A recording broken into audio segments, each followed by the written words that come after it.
ဘဝမှာတတ္တဝါတိုင်းနဲ့နေရတဲ့အခါမှာဘဝနေနည်းလေး၃မျိုးလောက်တော့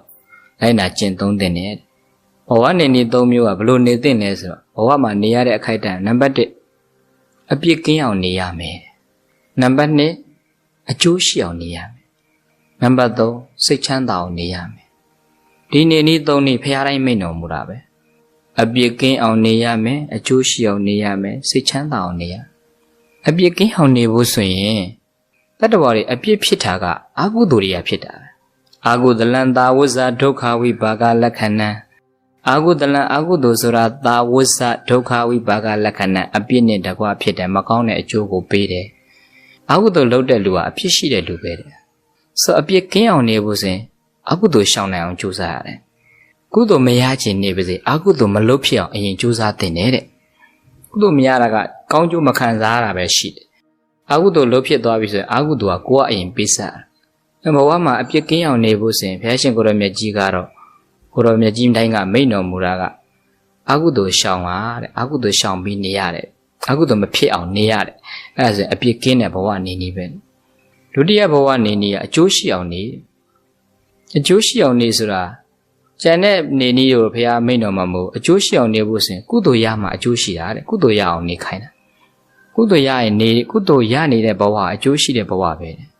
တခါတနေ့ကုန်ဘုန်းကြီးတို့တော်ကောင်းများပုထုဇဉ်တွေမှာတတ္တဝါပရိသတ်တွေမှာတော်တော်များများက24 hours 24နာရီရှိတယ်အဲ့24နာရီကုန်သွားတယ်ကုသိုလ်ရတဲ့အချိန်မရှိလိုက်တဲ့လူတွေအများကြီးပဲလောကမှာကုသိုလ်ရေးအတွက်လုပ်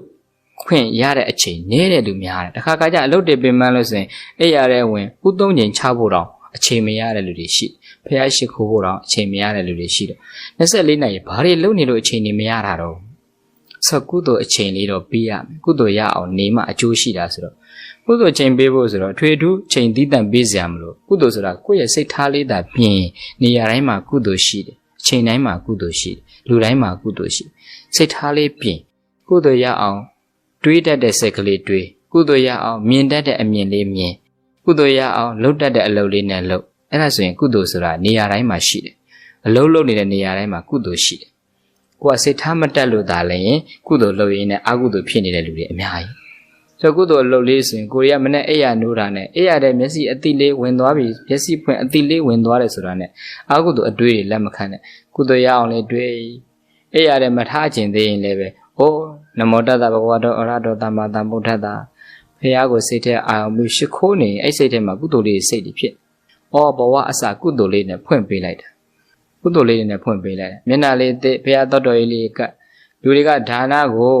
ပတ်စံသိန်းနဲ့တောင်းနဲ့ခြီးပြီးလူမှဒါနလုပ်တယ်ထင်တာအမှန်တော့မဟုတ်ဘူးကိုယ်အိမ်မှာဖះเจ้าဆောင်မှာဟိုပဲတောက်တော်လေးရေခွက်လေးတွေစေးနေတာကုသိုလ်ရတောက်တော်လေးတွေကတ်နေဟိုပဲဒါနကမြောက်နေပြီသားအိမ်ကဖះเจ้าဆောင်မှာဟိုပဲဒါနတွေလုပ်เสียတယ်အများကြီးပန်းလဲလည်းပဲဒါနဖြစ်ကတ်နေလဲဒါနဖြစ်နေတာပဲတောက်တော်လေးတွေကတ်နေတာဘာမှငွေကုန်ကြီးကြမများပဲနဲ့ကိုလဲတောက်နေဖះကိုဦးဖျားတတ်ရဖန်ခွက်လေးတဲ့အောက်ကပကံများလေးခံပြီးတော့ရေကိုအပြည့်မထည့်ပဲနဲ့လက်တစ်လုံးလောက်ခြံပြီးတော့ထည့်ပြီးတော့တောက်တော်ရေကတ်နေရင်ဟိုပဲဖျားတောက်တော်ရေကတ်ရင်နဲ့ကုသိုလ်ဖြစ်နေတာ။ဩမနေ့ပိုင်းဘလောက်ပဲအလုပ်ရှုပ်အလုပ်မသွားခင်အဲ့ဒါနမောတတ္တလေးရော့ပြီးလို့ရှိရင်တရဏဂုံလေးစောက်တည်လိုက်ဘုရားတရဏံကိစ္စံဓမ္မံတရဏံကိစ္စံသံဃာတရဏံကိစ္စံသေမဘုန်းကြီးပြင်တာစိတ်မချရတော့မသေးခင်နဲ့ကိုယ့်ကိုတရဏဂုံတင်ထားလိုက်ပြီးတာဆိုတော့အဲ့ဒါဆိုရင်ကုသိုလ်ကဖြစ်နေတာဘုရားလည်းရှိခိုးပြီးတယ်နမောတတ္တလေးနဲ့တရဏဂုံလေးလည်းစောက်တည်ထားပြီးတယ်ဘုရားတော်တော်ကြီးလည်းကတ်တယ်အချိန်လေးရရင်သွားရင်လာရင်နဲ့တခြင်းလေးနားထောင်မဲ့အစားဤရဤဒေတာဤဝင်းချင်းမှာရှိတဲ့ကိုယ်လုပ်ငန်းခွင်ပဲဖြစ်ဖြစ်ကိုယ်နေရာပဲဖြစ်ဖြစ်အလုပ်သွားမယ်ဆိုရင်စိတ်ထဲအာရုံပြီးလုပ်ငန်းခွင်နဲ့ဝင်လိုက်တာနဲ့ဤရဤဒေတာဤဝင်းချင်းမှာရှိတဲ့ပုဂ္ဂိုလ်တ attva အားလုံးမြင်ရမမြင်ပုဂ္ဂိုလ်အပေါင်းကျွန်ုပ်နဲ့ပတ်သက်ဆက်နွယ်ရှိရကုန်သောပုဂ္ဂိုလ်အပေါင်းတို့ဘေးရန်ကင်းပါစေကိုယ်စည်းရဲခြင်းစိတ်စည်းရဲခြင်းကင်းပါစေချမ်းသာစွာမိမိခန္ဓာဝင်ကိုရွတ်ဆောင်နိုင်ပါစေဒါလေးတွေမေတ္တာလေးနဲ့ပို့တတ်တဲ့အကျင့်လေးနဲ့ဝင်သွားရင်မေတ္တာတရားနဲ့ဝင်သွားတော့လုပ်ငန်းခွင်မှာလည်းအဆင်ပြေတယ်ရောက်မလို့ဒါလေးတွေကကုသိုလ်စိတ်ကလေးဖြစ်တဲ့အတွက်ကြောင့်ကုသိုလ်ရှိအကျိုးရှိနေဖို့ဆိုရင်ကိုယ်မှသာကိုစိတ်ထားလေးပြင်ပြီးတော့ကောင်းတဲ့စိတ်ကလေးမွေးလိုက်လို့ရှိရင်အကျိုးရှိတဲ့ဘဝနေနေဖြစ်တာပဲတဲ့ဘုရားရှင်ကလေမနေ့တိုင်းအဲ့လိုလေးလို့ညအိယာဝင်ကနေလေဘလောက်ပဲပင်ပန်းဘုရားဥသုံးချိန်လောက်တော့နမောတတ္တလေး ရှစ်ခိုးဥသုံးကျင်လောက်ချတရဏဂုံလေးတင်မေတ္တာလေးခုနတစ်ချက်နှစ်ချက်လောက်ပို့ပြီးအဲ့လိုဝင်သွားရင်လည်းပဲအိယာဝင်ကနေကုသိုလ်နဲ့ဝင်တာပဲမနဲ့အိယာထညအိယာဝင်ကုသိုလ်လေးနဲ့ဖွင့်ပြီးတော့နေတဲ့အချိန်ဟာကိုယ့်အတွက်အကျိုးရှိတဲ့ဘဝနေနည်းပဲဆိုတော့လောကလူသားတွေအတွက်ဘုရားရှင်ကိုရောမြတ်မမိန်တော်မူတဲ့ဘဝနေနည်းအပြစ်ကင်းအောင်နေနံပါတ်1ကအပြစ်ကင်းအောင်နေဖို့ဆိုရင်အာဟုသိုလ်ရှောင်ပါအကျိုးရှိအောင်နေဒုတိယအကျိုးရှိအောင်နေဖို့ဆိုရင်ကုသိုလ်ရအောင်နေပါတတိယဘဝနေနည်းအသိအရေးကြီးစိတ်ချမ်းသာအောင်နေပါဒီမှာစိတ်ညစ်တရားလေးနဲ့ပတ်သက်ပြီးတော့ဒါလေးဘုန်းကြီးကသတိရလို့ပြောတာစိတ်ချမ်းသာအောင်နေပါတဲ့စိတ်ချမ်းသာအောင်နေဖို့ဆိုရင်ခုနပြောတဲ့စိတ်ကိုမချမ်းသာအောင်လုပ်တာဘာတွေကလုပ်တာတော့ဘသူကငါကိုယ်စိတ်ကိုမချမ်းသာအောင်လုပ်နေတာလဲဆိုသူများကမလုပ်ဘူးဘသူမှတော့မလုပ်ဘူးကိုယ့်ဘာသာကိုလုပ်နေကိုယ်စိတ်ကိုချမ်းသာအောင်နေဖို့ဆိုရင်ကိုယ့်ဘာသာကိုပဲပြင်ရတာကိုယ်စိတ်ကိုစိတ်ညစ်အောင်လုပ်ထားလဲတခြားသူကလုပ်ထားမို့အိုးမင်းတို့ကြောင့်ငါစိတ်ညစ်တယ်သူများကိုလျှောက်ပြောအမှန်ကတော့သူတို့ကြောင့်မို့ကိုကစိတ်ညစ်အောင်ကိုယ့်ဘာသာကိုယူလို့ဖြစ်တာစိတ်ညစ်စရာကိုကလက်ခံလို့စိတ်ညစ်တဲ့အရာတွေကကိုယ့်ရှိရောက်လာတာကိုကလက်မခံရင်မရဘူးလက်မခံရင်ဘာမှကိုယ့်ရှိမရဘူးကြားစရာအကြားအာယုန်တွေကိုလိုက်ခံစားလို့ငါ့ကိုဒီလိုပြောတယ်ဆိုတဲ့စကားလုံးတွေလိုက်ခံစားလို့အဲ့ဒါတွေစိတ်ညစ်သွားတာငါ့လိုဒီလိုဆက်ဆံနေငါ့ကိုဒီလိုဆက်ဆံနေဆိုပြီးတော့သူတို့ဆက်ဆံတဲ့အမူအရာတွေကိုကလက်ခံလိုက်လို့ကို့မှာစိတ်ညစ်သွားတာသူများကညစ်အောင်လုပ်တာမို့ကိုယ်စိတ်ကကိုယ့်ကိုပြန်ညစ်တာကိုယ်စိတ်ကကိုယ့်ကိုပြန်ညစ်အောင်ဆိုတာကိုယ်လောဘကကိုယ့်ကိုပြန်ညစ်တာကိုယ်ဒေါသတွေကကိုယ့်ကိုပြန်ညစ်တာကိုယ်မောဟမာနတွေကအကုသိုလ်ကိလေသာတွေကိုယ့်ကိုပြန်ညစ်တာဆိုတော့စိတ်ချမ်းသာဖို့ဆိုရင်ဘုရားကအဲ့ဒီကိလေသာတွေကိုလက်မခံဖို့ပဲကိလေသာတွေလက်မခံဖို့ဆိုပုရုဇဉ်တွေအတွက်ကတော့ကိလေသာတွေကတခါတည်းတတ်လို့မှမရတာဒါပေမဲ့ဖြစ်ရင်အကြာကြီးမဖြစ်အောင်ဖြစ်ရင်အကြာကြီးမရှိမနေအောင်ကိုကတတိလေးနဲ့အမြဲတမ်းအမြန်တိုက်ထုတ်ဖို့ပဲအရေးကြီးအမိုက်ဆိုတာလောကမှာပြစ်မှာပဲဟိုလူကလည်းကိုယ်အမိုက်လာပြစ်ဒီလူကလည်းကိုယ်အမိုက်လာပြစ်အမိုက်ဆိုတာပြစ်မှာပဲအဲ့အမိုက်ကောက်တဲ့ကိုယ်စိတ်ကအရေးကြီးတာအမိုက်ကလေးတွေ့ရင်ကြော်မသွားနဲ့အမိုက်ကလေးတွေ့ရင်ကောက်ပြီးတော့အမိုက်ပုံးနဲ့ထက်အဲ့ဒါပတ်ဝန်းကျင်တန်ရှင်းတယ်ကိုယ်စိတ်ဓာတ်လေးကဒါပြင်တတ်မဲ့ဆိုရင်အမိုက်ကောက်ရင်းနဲ့ကုသိုလ်စိတ်တွေဖြစ်နေ။အိုးအမိုက်ကလေးကောက်ပြီးတော့ထည့်လိုက်တာကုသိုလ်စိတ်။တချို့ကျတော့အမိုက်လဲကောက်သေးတယ်။ဒီအမိုက်ကိုဘယ်သူတွေပြစ်ထားလဲဘာလို့လိုက်ပြစ်ထားလဲဆိုပြီးတော့အမိုက်ပြစ်တဲ့သူကိုလိုက်ကြည့်တဲ့အတွက်ကြောင့်ကိုယ့်ရဲ့အမိုက်ကောက်တဲ့စိတ်ထားလေးကပြက်ပြီးတော့အမိုက်ပြစ်တဲ့လူဘက်ကိုရောက်သွားစိတ်။ဒီကောင်ကငါပဲတန်ရှင်းနေလုပ်နေရငါအမြဲတမ်းလုပ်နေရတာဒီအမိုက်ကိုဒီလာပြစ်တယ်ဆိုတော့ကိုကောက်ပြီးပြစ်လိုက်တဲ့ကုသိုလ်စိတ်ကလေးကဟိုဘက်မှာအကုသိုလ်သွားဖြစ်တယ်ကအမိုက်လဲကိုပဲကောက်ရသေးတယ်ရတာတော့အကုသိုလ်ရရအမိုက်ဖြစ်တဲ့သူကိုမကြည့်ရဘူးအမိုက်ကောက်တဲ့ကိုယ်စိတ်ထားအရေးကြီးတာ။အော်တန်ရှင်းသွားပါစေဆိုစိတ်ကလေးနဲ့အမိုက်ပုံးနဲ့ထိတ်အဲ့တော့လူတွေကအမိုက်လဲကောက်တယ်ပတ်ဝန်းကျင်ကလူတွေကိုလည်းလိုက်ပြီးတော့ဒီကောင်တွေကအမိုက်တွေရှုပ်တယ်ဆိုရင်လိုက်ပြီးတော့အပြည့်ယူတယ်ဆိုကိုယ်လဲပင်ပန်းတယ်အကုသိုလ်လည်းကုသိုလ်လည်းမရဘူး။ရအမိုက်ဖြစ်တဲ့သူကိုမကြည့်ရဘူးအမိုက်ကောက်တဲ့ကိုယ်စိတ်ထားအရေးကြီးတာ။အဲ့လိုပဲစိတ်ညစ်အောင်လုပ်တဲ့လူကိုမကြည့်ရဘူးစိတ်ညစ်အောင်လုပ်တဲ့လူကိုမကြည့်ရဘူးကိုယ်စိတ်ထားလေးကအဓိကကိုယ်စိတ်လေးကိုမြင်အောင်ကြည့်လောကမှာရှိတဲ့လူတွေကိုစိတ်ညစ်အောင်လုပ်စေရအများကြီးပတ်ဝန်းကျင်နဲ့နေလို့ရှိရင်စိတ်ကညစ်ရမှာပဲပတ်ဝန်းကျင်နဲ့နေလို့ရှိရင်စိတ်ကပူပွန်ရမှာပဲပတ်ဝန်းကျင်နဲ့နေလို့ရှိရင်စိတ်တော့ကဖြစ်ရမှာပဲနော်စိတ်တွေမတန်ရှင်းအောင်ခဏခဏစိတ်ဒုက္ခတွေဖြစ်နေမှာပဲပတ်ဝန်းကျင်နဲ့နေတာ哦တခါကပတ်ဝန်းကျင်နဲ့နေတာမပြောနဲ့ကိုတယောက်တည်းနေတာတော့မှကိုယ်စိတ်နဲ့ကိုတဲ့လို့လားကိုတယောက်တည်းနေတာတော့မှကိုယ်စိတ်နဲ့ကိုမတဲ့တာတွေအများကြီးအဲ့တော့တခါတခါလူတွေရဲ့သဘောကစိတ်တွေကိုညစ်အောင်လုပ်တာပတ်ဝန်းကျင်ကညစ်အောင်လုပ်တယ်သူများကကိုယ်ကိုအဲ့လိုစိတ်ညစ်အောင်လုပ်တယ်လို့ထင်တာအမှန်တော့ပတ်ဝန်းကျင်တို့သူများတို့ကကိုယ်စိတ်မချမ်းသာအောင်လုပ်တာမဟုတ်စိတ်ညစ်အောင်လုပ်တာမဟုတ်ကိုယ်ကသာကိုယ်စိတ်နဲ့ကိုညစ်နေတာအများနဲ့တဲ့ဖို့နေနေတာတခါတယောက်တည်းတော့မှအစင်မပြေဘူးကိုတယောက်တည်းအစင်မပြေကိုတယောက်တည်းရံဖြစ်ကိုတယောက်တည်းစိတ်ညစ်နေတာအများကြီးရှိဒါတော့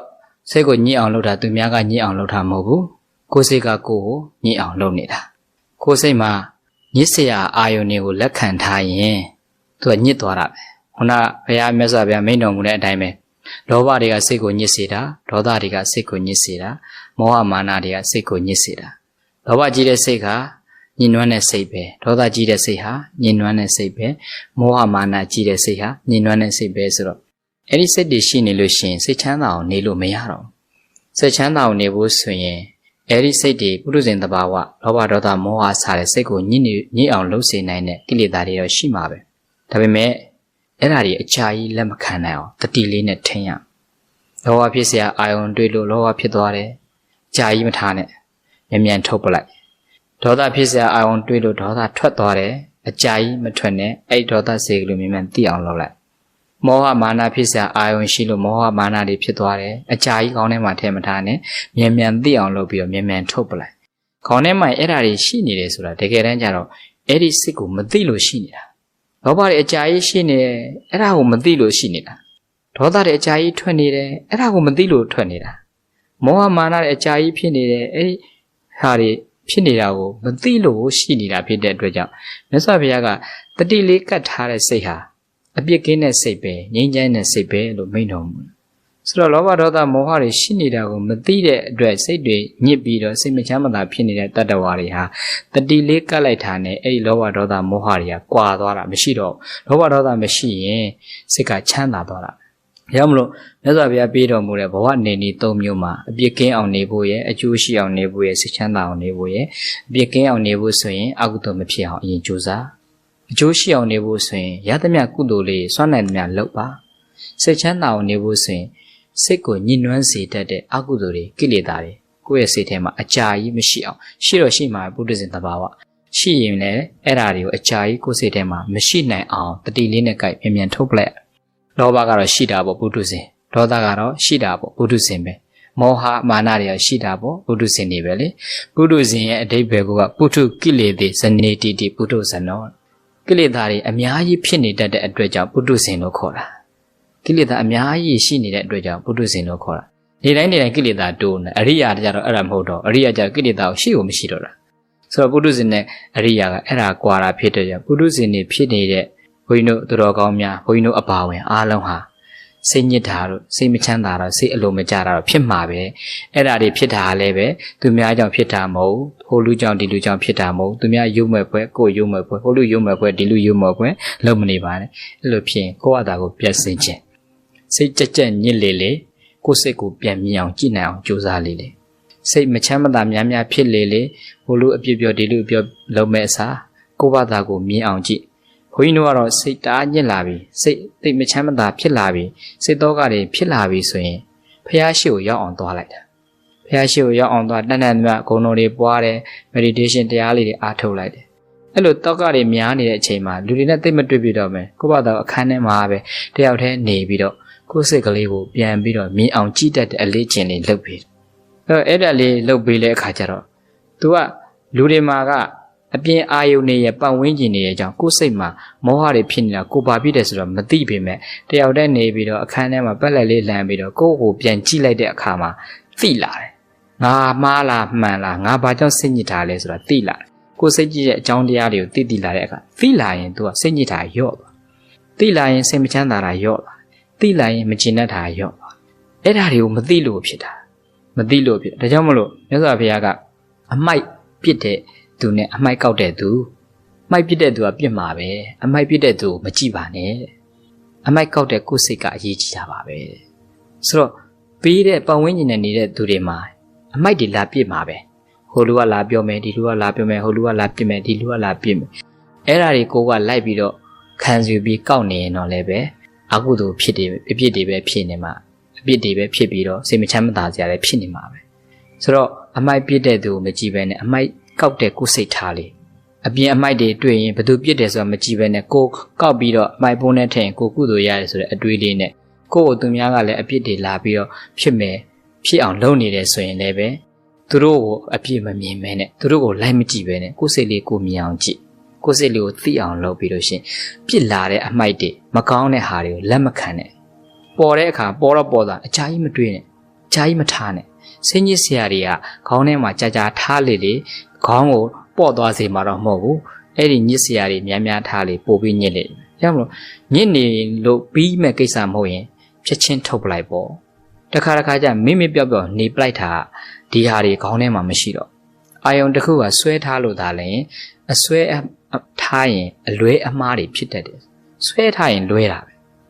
ဲဘလို့ပြောတယ်ဆိုတဲ့စကားတွေဘလို့ကြားတယ်ဆိုတဲ့အတန်တွေအဲ့ဒါတွေခေါင်းထဲမထည့်ပဲနဲ့ကိုယ်စိတ်ထဲမှာအဲ့ဒါမျိုးတွေရှိလာလို့ရှိရင်စိတ်ကလေးကိုမြင်အောင်ပြန်ကြည့်ပါတတိလေးနဲ့တယောက်တည်းနေနိုင်အောင်ကြိုးစားပြီးတော့တစ်စိတ်တည်းထားနိုင်အောင်ကြိုးစားနိုင်လို့ရှိရင်အဲ့ဒီညစ်နေတဲ့စိတ်တွေကလည်းပဲပျောက်သွားမှာပါပဲလျော့သွားမှာပါပဲเนาะဒါကြောင့်မလို့